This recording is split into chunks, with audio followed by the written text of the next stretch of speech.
Dr. B here. Let's go. Narcissistic triangulation. The horrible show that it is.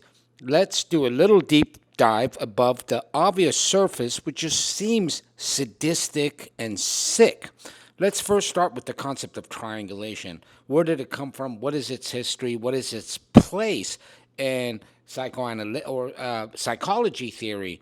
And as I looked into this, it's a little bit murky. Okay, it seems to go back to the 50s and 60s. It is a concept, not a rigid definition, and it seems to be it seems to have been introduced into family systems theory by a pretty renowned psychiatrist in that era and in family theory, and his name is Bowen.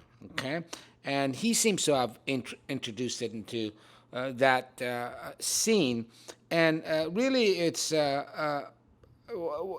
what it is. He observed that when anxiety builds between two people, usually parents, third is often pulled in to stabilize the relationship, almost a gasket that blows off air, and it's often children. Okay, it's a pressure valve, and a child oftentimes, or even a therapist, it's drawn in to reduce, what you would call a dyadic, two people tension. In dysfunctional families and enmeshed families, this becomes chronic, it becomes a rigid pattern, and it has extensive consequences on the child. Okay, it seems that that is where it appeared in modern psychology first, although the Freudian tradition did refer to certain kind of dynamics that are similar, and this was the Oedipal triangle, the mother, the father, and the child. Okay, we're not going to get into that. It wasn't called triangulation, but its roots, modern roots, seem to be in this family systems theory, and into modern psychologies, into the 80s to 2000s, it gained a lot more broad usage, right? You started to see it in high conflict divorce literature, right? Narcissistic family systems, enmeshed family systems, and the child sort of was the emotional surrogate. And you saw it in attachment theory, group psychology, and other places. Today, it's a pretty flexible tool, and it's a conceptual tool, triangulation.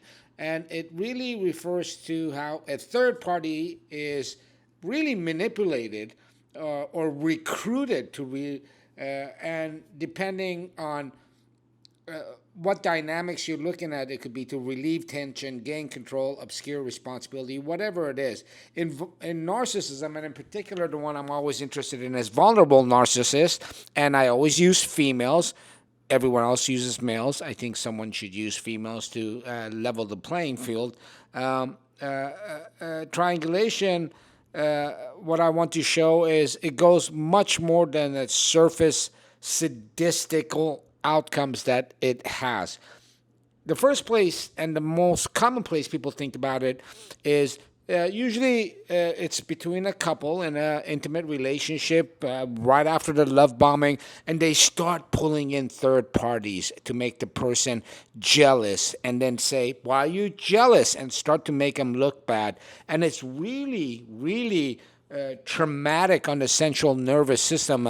I'll give you a great example of it. If you watch the Johnny Depp trial, Johnny Depp and Amber Heard, she tried to paint this picture of this controlling, jealous freak that was always about to blow. Come on, Johnny Depp. You can have any woman in the world. Was he jealous? Was he controlling? And I know that doesn't mean the person is not going to be jealous and controlling, but he was being set up in every situation. And it's a very subtle, manipulative, artful tactic, right? Where that narcissist, in particular the vulnerable narcissist, starts to cross expected boundaries to make that individual that they are supposed to be with feel uncomfortable, insecure, worried, and they'll just push it and push it. And it's cruel, it's vicious, it's brutal, okay? And, it's like sadistic. Okay. Are they doing it just to be sadistic? Let's look at some other structures. What the narcissist actually does and what people don't realize is that everybody in their circle, whether it's brothers, sisters, family members, the significant others' family members, is being pulled in, and everybody is being triangulated against everybody else when the need comes up for the narcissist. Okay? And so, why? What does that mean? Are they just trying to punish everybody at all times? Not at all. You have to remember, right? Oftentimes, let's say you're the male in the relationship, the narcissistic female, and you realize she's running stories about you to everybody involved, and sometimes people that you don't know. Why? Who are they punishing? Well, it does a few things. Keep in mind, if you've listened to Sam Bachman, if you've read some of the classic literature on this stuff, Millikan, Otto Kernberg, the narcissist is not really here in this world.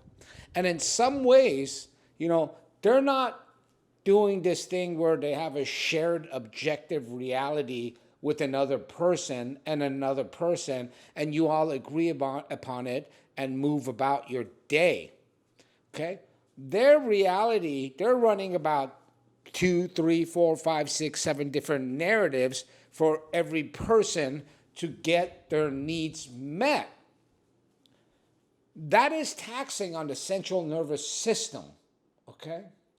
And each one of those individuals every day extrapolated to 100 helps them feed what they need at that moment. The problem for that individual narcissist is that this can drive you crazy, even the narcissist, right?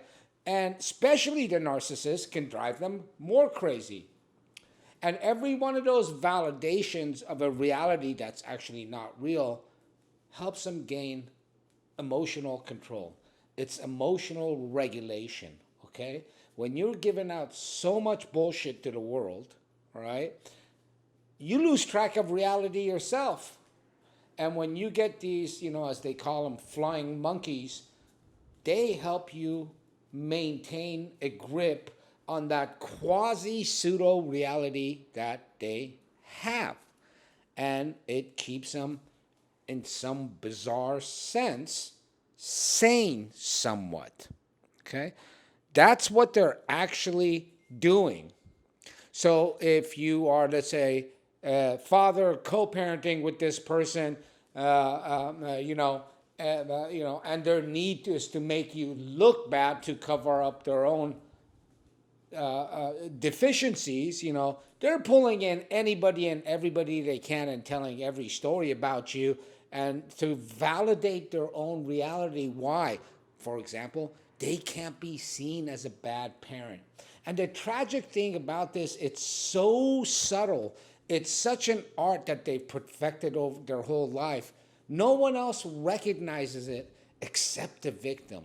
This includes in that initial situation of triangulation when they're trying to make you jealous and everyone's like, what's up? Big deal. What's wrong with you? Okay?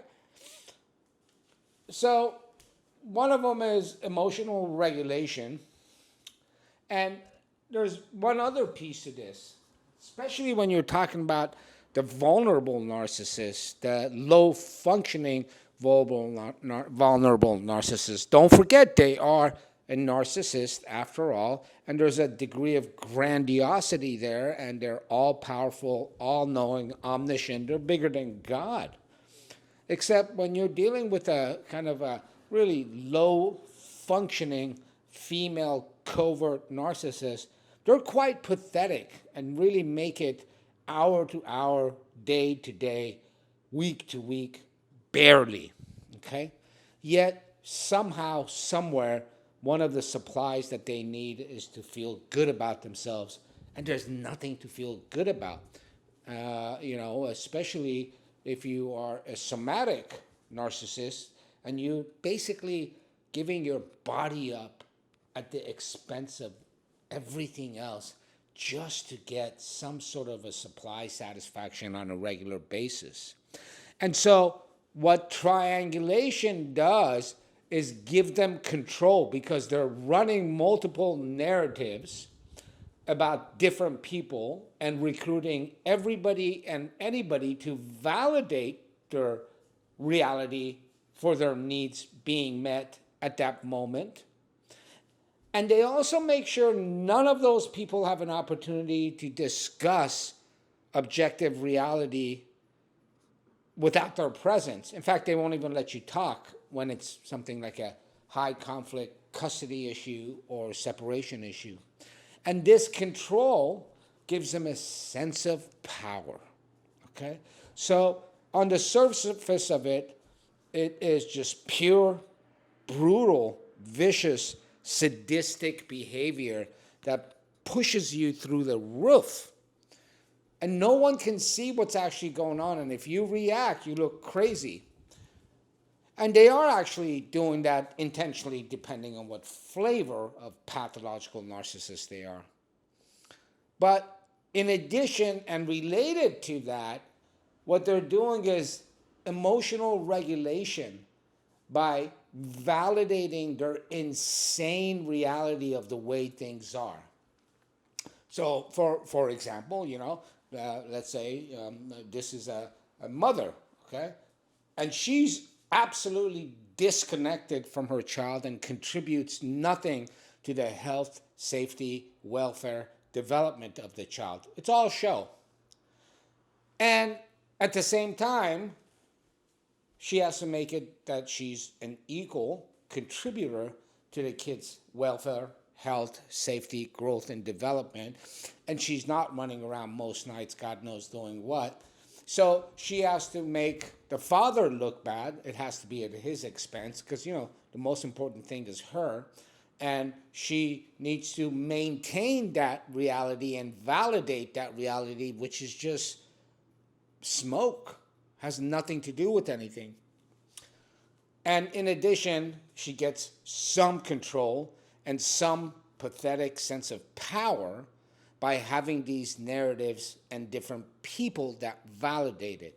Those of you that have gone through this nightmare know it.